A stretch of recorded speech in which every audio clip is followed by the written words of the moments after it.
السلام علیکم ورحمۃ اللہ وبرکاتہ.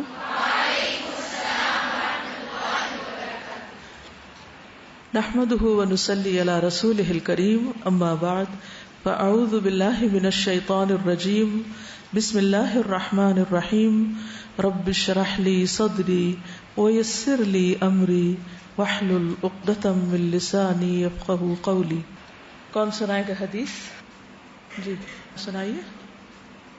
عن عبد الله بن عمر رضی اللہ عنہما قال اخذ رسول اللہ صلی اللہ علیہ وسلم بمنکبیہ فقال کن فی الدنیا کأنک غریب او عابر السبیل رواہ البخاری کتاب الرقاق. ٹھیک ہے شابش. عن عبد الله بن عمر رضی اللہ عنہما قال اخذ رسول اللہ صلی اللہ علیہ وسلم بمنکبیہ فقال کن فی الدنیا کأنک غریب او عابر سبیل رواہ البخاری کتاب رقاق. ٹھیک.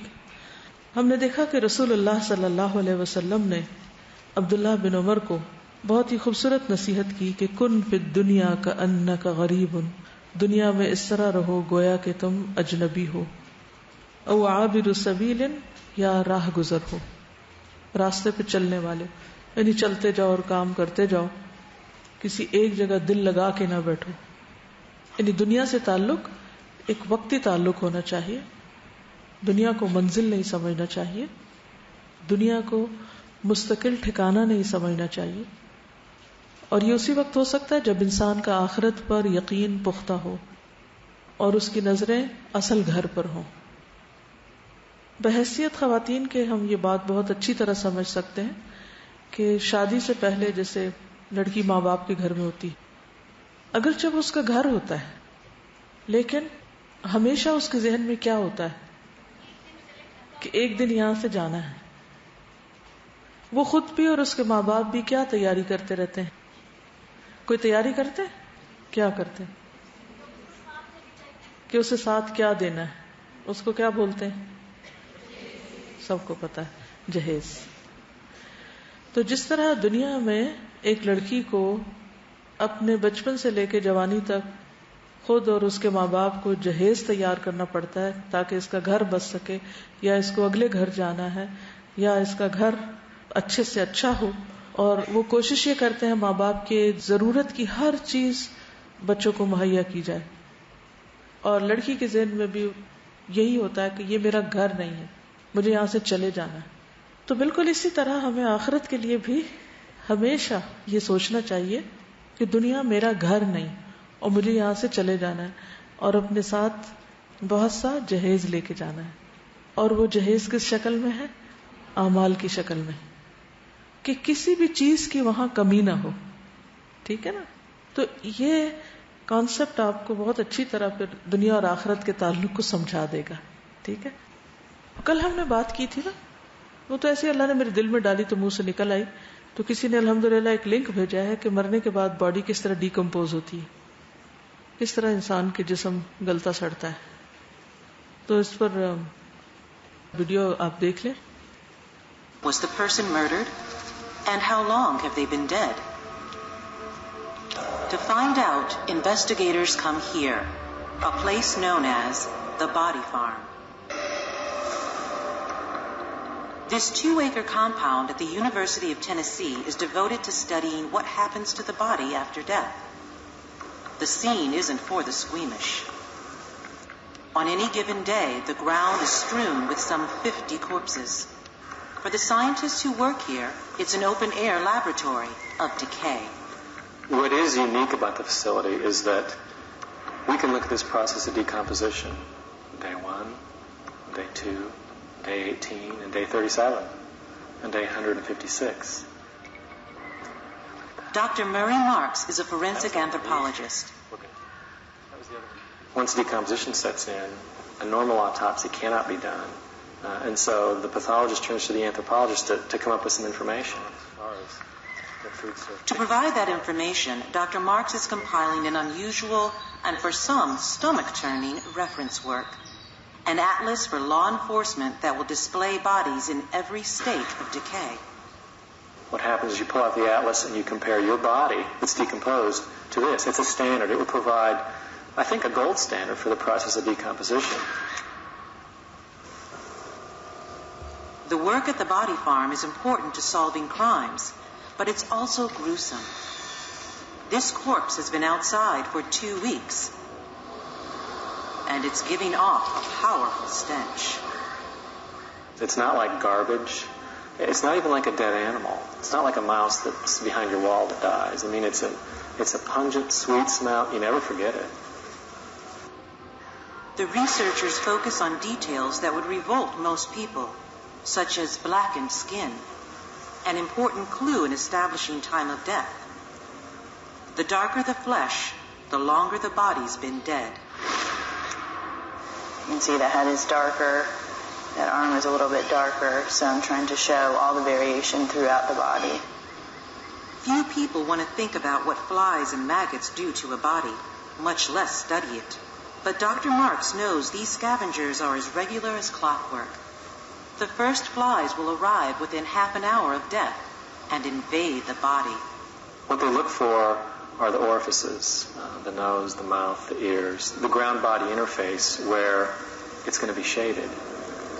Inside the body, the flies lay eggs, and 24 hours later, the eggs produce these slithering, flesh-eating insects, maggots. They're an important clue for Dr. Marks. When the maggots reach 15 millimeters in length, they've been fed for about 1 week.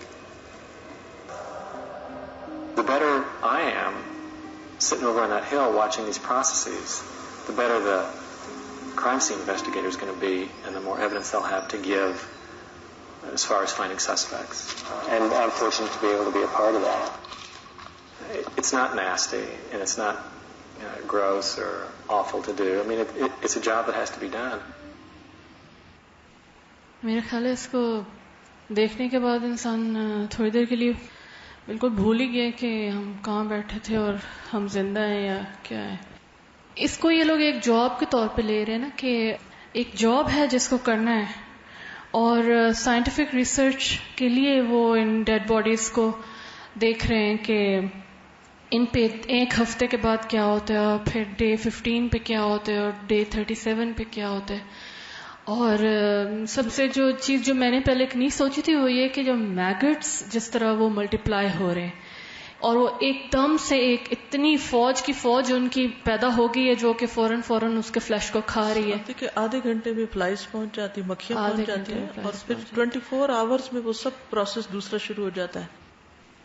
استاذہ میں یہ کہہ رہی تھی کہ اس وقت تو صرف آپ کو ظاہری چیز نظر آ رہی ہے جو باڈی پہ بیت رہی ہے, جو روح پہ گزر رہی ہوگی وہ اس چیز کے اوپر بیس کرتی ہوگی کہ جو اس نے زندگی بھر میں کیا ہے, تو اس کی تکلیف کا تو آپ امیجن ہی نہیں کر سکتے. یہ تو صرف آپ کو کیڑے کھا رہے ہیں یہ پتہ چل رہا ہے, لیکن یہ پتہ چل ہی نہیں سکتا کہ وہ آگ, جس آگ میں اگر وہ جلا گیا تو اس کے اندر جتنی دفعہ اس کی کھال بدلی جائے گی یا جتنی دفعہ اس کی تکلیف گھسے گی, اس کو تو کوئی انسان ڈسکرائب ہی نہیں کر سکتا.